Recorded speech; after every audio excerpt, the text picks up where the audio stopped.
আপনারা দেখেছেন কিভাবে ঢাকা বিশ্ববিদ্যালয়ের হলপাড়ায় সেদিন আমাদের উপরে হামলা করা হয়েছিল আর আমাদের নারী শিক্ষার্থীদেরকে মারধর করা হয়েছিল। আমাদের সেদিন 50-এরও অধিক শিক্ষার্থী আহত হয়েছিল। সেদিন আপনারা দেখেছেন, আমরা পত্রিকায়ও দেখেছি কিভাবে ছাত্রলীগ বন্দুক তাক করে গুলি করেছিল। এবং সেই 15 জুলাইয়ের পরেই আমাদের আন্দোলনের ট্রানজিশন পয়েন্টটা শুরু হয়। আমাদের আন্দোলন এই হামলার মাধ্যমে শুধুমাত্র কোটার আন্দোলনে আর সীমাবদ্ধ থাকেনি। কোটার আন্দোলন থেকে আমাদের যেই জনগণের যেই আকাঙ্ক্ষা, দীর্ঘদিনের অত্যাচার নিপীড়নের মধ্যে থেকে যেই স্বাধীনতার আকাঙ্ক্ষা, সেই আকাঙ্ক্ষার পথে 15 জুলাই থেকে এই আন্দোলন চলা শুরু করে।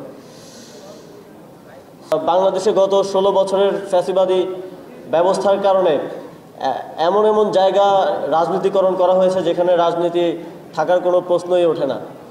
যেমন আমি কাজ করতে গিয়ে এখন দেখছি যে ক্রীড়াক্ষেত্রটা কীভাবে রাজনীতিকরণ করা হয়েছে, ঠিক একইভাবে চিকিৎসা ক্ষেত্রে রাজনীতিকরণ করা হয়েছে। রাজনৈতিক বিবেচনা চিকিৎসা ক্ষেত্রের মতো একটা জায়গা যেখানে আসলে সকল ধরনের ধর্ম, বর্ণ, শ্রেণী নির্বিশেষে সকলকে এক কাতারে রেখে একভাবে বিবেচনা করে চিকিৎসা দেওয়ার কথা, সেখানেও রাজনীতিকরণ এমন পর্যায়ে করা হয়েছে যে আমরা দেখেছি যে 4ই আগস্ট প্রত্যেকটা মেডিকেল কলেজ থেকে শান্তি সমাবেশ বের হয়েছে, যেটা অত্যন্ত দুঃখজনক।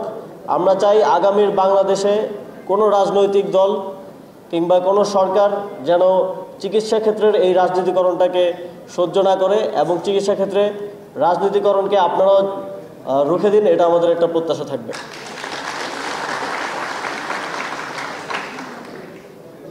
সর্বোপরি আপনাদেরকে অনেক ধন্যবাদ আজকে আপনাদের কথাগুলো শুনতে পেরে এবং সেই সময়ের ঘটনাগুলো জানতে পেরে আমি আনন্দিত।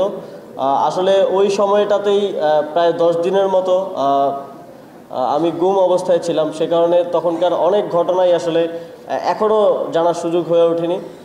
ঠিক 5 তারিখের পরেই সরকার গঠন এবং সরকারের দায়িত্ব পালনের কারণে অনেক কিছুই জানতে পারেনি, অনেক কিছুই এখনও অন্ধকারে রয়ে গেছে এবং বাংলাদেশের অনেক মানুষই কিন্তু এই ঘটনাগুলো জানে না। সেজন্য আপনাদের প্রতি আহ্বান থাকবে যে জুলাই গণ অভ্যুত্থানের আপনাদের প্রত্যেকের স্মৃতিগুলো, প্রত্যেকের অভিজ্ঞতাগুলো আপনারা লিখুন, আপনারা বই আকারে প্রকাশ করুন, আপনারা প্রকাশনী আকারে প্রকাশ করুন, যাতে করে দেশের মানুষ জানতে পারে আমরা দেশের মানুষের স্মৃতি থেকে আগামী 100 বছরেও যেন কোনোভাবে এই জুলাই গণ অভ্যুত্থান হারিয়ে না যায়।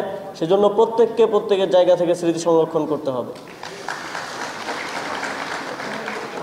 সর্বোপরি রাষ্ট্র সংস্কারে এবং দেশ পুনর্গঠনেও ঠিক একইভাবে যেভাবে আপনারা জুলাই গণ অভ্যুত্থানে অবদান রেখেছেন, ঠিক একইভাবে আপনাদের মতামত এবং অংশগ্রহণ কামনা করে আমার বক্তব্য এখানেই শেষ করছি।